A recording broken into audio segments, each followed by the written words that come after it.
Welcome to another video of Tbudd's Film Reviews.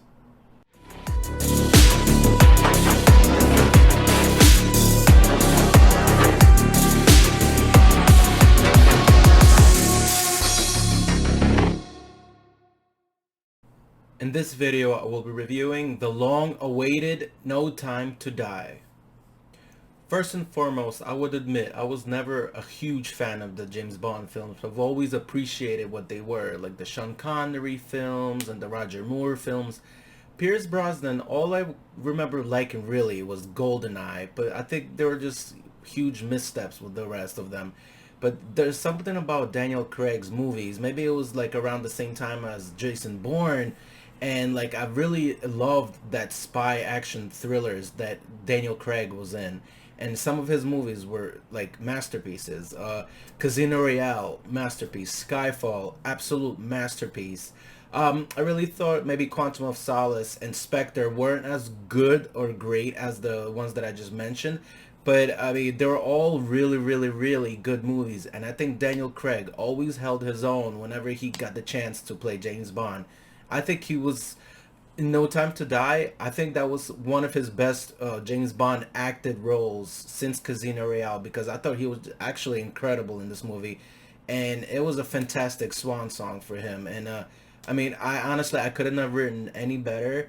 And yeah, it was the long awaited. I mean, 2 years delay, and actually it was eagerly anticipated. And I'm honestly I couldn't complain much. And people were saying that was a little too long or something, but I really thought Joji Fukunaga kind of handled himself well with the running time, and he took his time with his characters and stuff. With the character development was incredible. And I thought I had no complaints on the running time. I thought the 2 hours and 46 minutes flew by quickly. You really saw that Cary Joji Fukunaga type master touches with, he did True Detective, and he's just like an awesome screenwriter as well. You really saw all those symbolic undertones and that, like, like the imagery and stuff like that. It was really gorgeous. It was, yeah, that was his directing. It was fantastic, and he handled the action set pieces phenomenally, because that was some of the most brutal action set pieces ever from the Daniel Craig movies, for sure. It came hard, it came fast, it was action packed.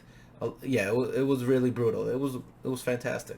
I really thought the cast was phenomenal in this movie as well. Leah Seydoux, man, she was incredible in this movie.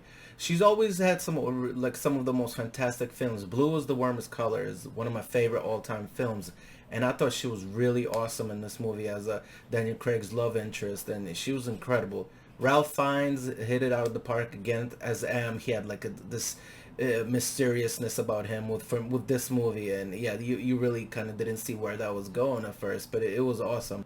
Ben Whishaw also came back as Q, and I really liked his supporting role in this movie. You really saw the bond that he had with James Bond. No pun intended. Sorry about that. With the characters and stuff, it was really nicely done. The villains in this movie was freaking awesome. So dark. Christoph Waltz came back as Blofeld. That was some of the most darkest scenes, man. That was awesome. It's such like amazing acting again by Christoph Waltz as the villainous villain with James Bond, and he was incredible. Rami Malek, man, he was fantastic in this one as well.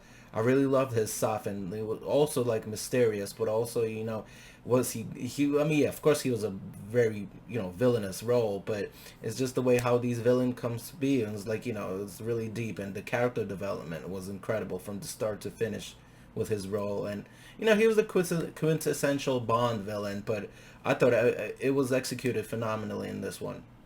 Ana de Armas, man, she is freaking amazing in this movie as well. She had a bona fide cameo, but I mean, when she showed up, she was phenomenal. I mean, let's see more action films from Ana de Armas for sure, because she was extraordinary in this one when she came on screen.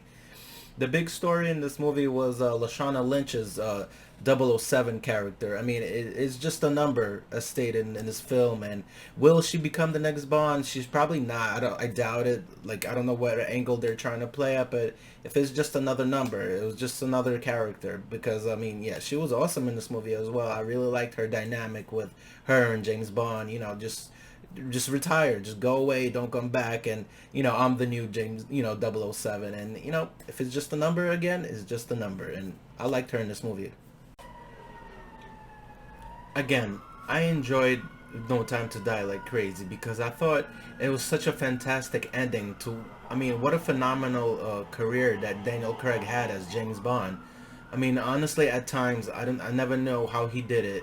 Props to the stunt coordinators, and the choreography is incredible because, I mean, he really goes in with these movies. Like he's really intense. He's really incredible with. So, I mean, I'm pretty sure he got injured so many times, and I know in Casino Royale, it's been said that he's been crazy, always like and stuff like that, the injuries and stuff like that. So it's good for him to finish because I'm sure it took a toll on him through all these years. Because I mean, these movies are insane, and I mean, yeah, from day one to the last day, it's ridiculous what they do. And I mean, hey man, Daniel Craig's last film, he went out with a bang. He knows what he did was right. Daniel Craig really, knew what he wanted from his James Bond films, and the more to him. I thought I enjoyed everything. Cary Joji Fukunaga was such an incredible filmmaker for James Bond, and I mean, yeah, he was always high profile as the gets because he really writes his movies amazingly. Like again, the character developments and stuff, and the cast was phenomenal, one after another. We really couldn't ask for much. I give No Time to Die a 9. Also, I was wondering if what were anybody's thoughts of the movie? Did you like it? Did you love it? Did you hate it? Please let me know, and let's get into some discussion. Thank you very much, guys, and please like and subscribe our YouTube channel. It will help us greatly. Peace out.